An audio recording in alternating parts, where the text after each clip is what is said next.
Hello, I'm Tibshirani with 90 at 9, brought to you by interest.co.nz. This is where you get everything you need to know in 90 seconds at 9 o'clock. With news, dairy prices are flat. The GlobalDairyTrade price index remains stable at last night's fortnightly auction at $2,336 per kilo of milk solids. There hasn't been too much movement in the last three auctions, yet the price of whole milk powder has inched up 1.9% to $2,079, recovering from its third consecutive drop. Agri HQ dairy analyst Susan Kilsby says the aid granted by the European Union will help slow growth in milk production, a trend that's already occurring. She says this will be good in the short term, allowing global supply and demand to rebalance quickly.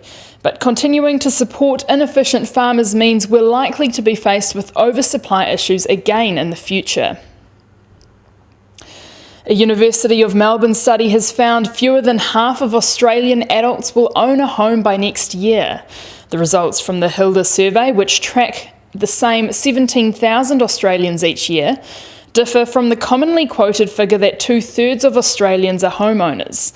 Nonetheless, they show a trend, with their home ownership rates dropping from 57% in 2002 to 52% today.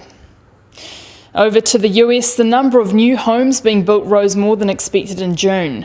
Yet downward revisions to prior months' data indicates the sector's hit a lull as permit requests and construction activity are no longer accelerating sharply.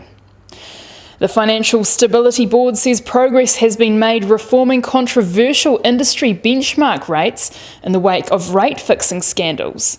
The board, chaired by Bank of England Governor Mark Carney, says regulation around European, UK and Japanese interest rate benchmarks, known as interbank offered rates, has tightened, yet there's still more work to be done.